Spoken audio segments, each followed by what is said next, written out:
But first up, he's an attorney and the provocative gun rights enthusiast who hosts NRA TV's Noir, Colion Noir, right over here. Sir, how are you? Great to see you. Absolutely, the pleasure's all mine. I have seen your videos many times. You're very good at what you do. Thank you. I am not a gun lover. Okay. Now, if I say the term gun nut, I hope you realize that is not an insult. I don't take it as one. Good, because I don't mean nut like you're crazy. Yeah. I mean like something you really love to do. Yeah, I'm incredibly passionate about Right. it. So. I'm a drug nut. So you've said. Yeah, I mean a pot nut, not all drugs, just the ones I can get my hands on. Okay. Jesus. So, but when I watch your videos, you know, I very often, you know, at the end, you kind of have a smirk, like, I laid it out, and you know what? You kind of earn your smirk. Because people like me who don't really like guns, we don't know much about guns. And the theme with you really, I think, is like, it's annoying, isn't it, that people like who talk about guns and don't know about guns Yeah.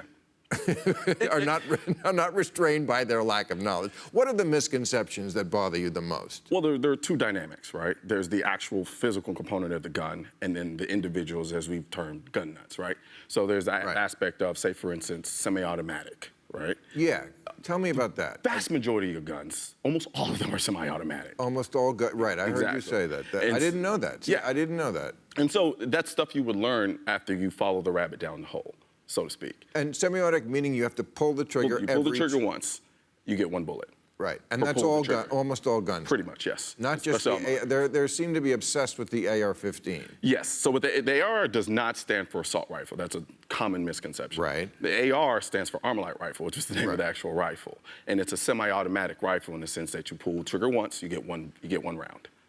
So why do people think liberals? Let's be honest. Why did they think that getting rid of the AR-15 would go so far to solving this problem? And tell me why it wouldn't. You know, as the saying goes, optics is everything, right? Right. There's a certain theatrics that comes with guns in general, right? Especially when you start talking about things like the AR-15. With the AR-15, you see it's big. Most people who aren't too familiar with guns, they usually know about them by way of movies. So you see the movies with all the bad guys spraying and praying, doing all these crazy things with the firearms, and then you see that in reality, and you're like, oh my God, I don't want those anywhere near me or on the streets. And so what ends up happening is they take that and then they see it, and it's like, well, they don't know much. The knowledge base is not very high. So what they end up doing is they start feeling, right? Because it evokes a feeling. There's the theatrics behind it. They're loud. There's a muzzle flash. You know, all of those things. And it can be scary. Which in the movies we like. Exactly. There is a lot of hypocrisy there. If guns weren't so popular, why do they dominate movies as much as they do? Because there's a fascination there, too. Yeah. It's kind of like going to an amusement park, right? So, and that's what I say to gun nuts, like, just be honest and admit that you love guns, and it's sort of a vice in that, like, you know, gambling, alcohol, drugs, these are all things that have some collateral damage that I am willing to live with, because you can't tell me that I can't smoke pot, because some people will be hurt by it. You know, you can't organize society around what some people might do or be hurt by. Absolutely. Completely. Yeah. So you would admit that. You just like guns. You like holding them. You want to have sex with them. Well, it's multifaceted, right? So there's an element of recreation there. There's an element of sport there. There's an element of protection there, right? And then there's an element of philosophy with regard to what this country was founded on. So it's incredibly multifaceted. So what ends up happening is just a lot of people who don't really know much about firearms have a very myopic view of them. And the only lens that they see them through is the bad things that are done by bad people. I feel like it's self-reliance a lot, too. Absolutely. Isn't that what you feel? I get that from your videos. Well, it's self-reliance based on reality. Right, that you don't trust the cops to show up. It's not that I don't trust them. And if they do, they might shoot you. There's a possibility for everything, right? Right. But that's not my main concern. My main concern is that in the moment, right, whenever something arises where I may have to defend my life, I want to be in a position to do absolutely anything possible I can to make it out of there alive, along with the people I love and anybody else who seems to be around that I care about. Right. But I had Killer Mike here about a month ago, who was on your show and got in a lot of trouble for talking about guns. No, he got a lot of trouble for just being on my show. Just being on the show, right. But you guys made some interesting points about how it's very easy for people who live in safe neighborhoods to talk about gun control. It's a whole different story for some other folks who don't have that luxury. Yeah, I think one of the things that ends up happening when we start talking about some of the gun control measures that people are pushing is how they disproportionately affect people who are in lower economic environments and in environments that have a higher level of violence, right? And so, like you stated before, I can live in a gated community, have a security guard outside. I'm going to feel relatively safe. Even then, something could still happen. But if, say, for instance, I'm a single parent mother and I live in an inner city somewhere and I'm working 2 jobs and I can't afford a car and I have to walk late at night and when I get off work at night and walk back home. Or if I'm at home with my kids in an environment where there are home invasions, right? I, as a woman in that particular situation, and just anyone, I don't want me protecting my life to be a competition. I want it to be as lopsided as possible because I'm not the one threatening someone's life. I'm going about my life and someone's trying to interfere with that. And so I want to be in the best position possible to guard against that. Right. And I am sympathetic to the argument that if you're in a horrible situation, it would be a good thing if a good guy had a gun. Absolutely. And we've seen many times, and I know you think that they don't report it. I don't think they report it enough in comparison to. Right. But my question is, where does that lead? We can't go back to the Old West where we're all strapped all the time. But we are. Well, I'm not. I'm sure there are guns somewhere around here. I hope so. You're right.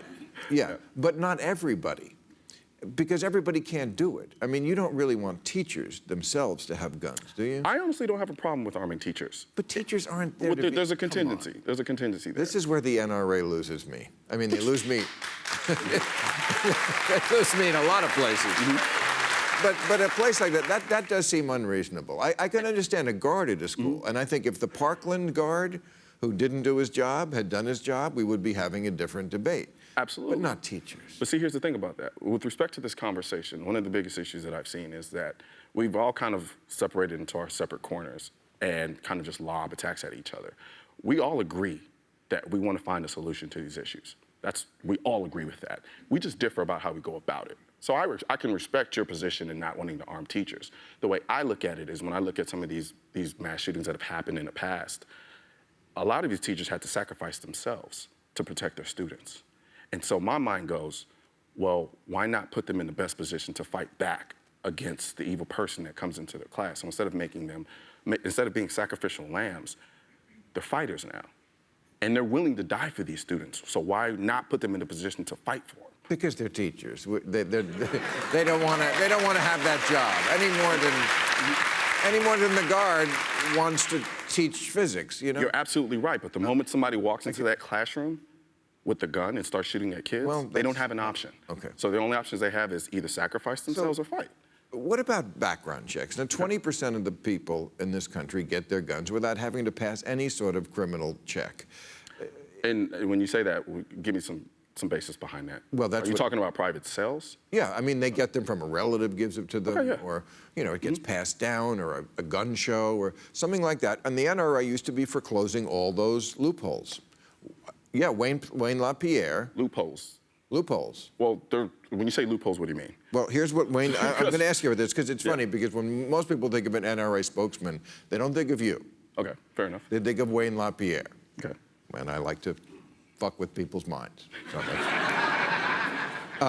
Wayne LaPierre in 1999. We think it's reasonable to provide mandatory instant criminal background checks for every sale at every gun show. No loopholes anywhere for anyone. What changed? Yeah, but when you go to a gun show and you purchase a firearm... Is it really a show?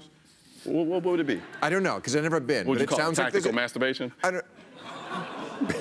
I would not. No, I'm good with regular masturbation, but a show. It sounds like Annie Oakley. It sounds like, you know.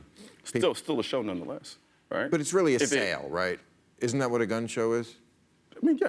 Okay. You can go there and you can buy guns. But why do they call it a show? Well, because when I first went to a gun show, I treated it as such. Really? You went there because what it is it's an aggregation of a bunch of guns that you normally. But why can't? But wouldn't it be good if we had 100% of people who got a background check? Wouldn't that be good? Sure, but how do you go about doing that from a private sale standpoint? Well, I don't know. I mean, I know you're against any sort of registry because you think that leads to confiscation, but... Well, it has before, though. In America? No, in America, that's what we're trying to prevent. But it has happened in places where people use as examples of shining beacons of what we should do gun control-wise here in America. I can't imagine a country that loves its guns as much as this country. I mean, we have almost half the guns in the world with 4% of the population. I can't imagine anyone ever trying to take away people's guns. And if the people who were taking away the guns were doing it, they're usually the people who like guns. They're law enforcement, you know. I can argue with that. Yeah. Look, I'm a little more gun reasonable these days now that Trump is the president. But I still think if people came after me to get, even if I fired back, then they could come back with always superior firepower. The government is always going to outgun you. Okay, so from that so why fear? Well, so if the Second Amendment, if you understand the Second Amendment was written, right, to protect us and be in a position to fight off a tyrannical government, so then why not provide us with the same weapons if the guns that I have now are not going to be enough? Actually, Gary Wills says, Flawed argument. he says the Second Amendment, listen to this, I want to get your reaction. Okay. Shows us just how far the poison of slavery pervaded the Constitution. He says the Second Amendment was not meant to let individuals prevent federal tyranny. How could it? By training our rifles or handguns on the Army, Navy, and Air Force. It was meant to guarantee militia to handle the state's internal problems, especially the problems of a large slave population. That's a big reason why we have the Second Amendment. Here's the irony. We needed it to keep the slaves. Here's the irony behind that. We actually used the concept of the Second Amendment to revolt against a country that was oppressing us. Right. Right? And then in the same breath, because of the purity of the language of that Second Amendment, I now sit before you as a gun advocate with the ability to carry a gun. I don't want to make you mad. No, you're great at talking about this. I appreciate you coming on and Absolutely. giving us your Thank you so point much of for view. having me. Colion Noir, thank you very much.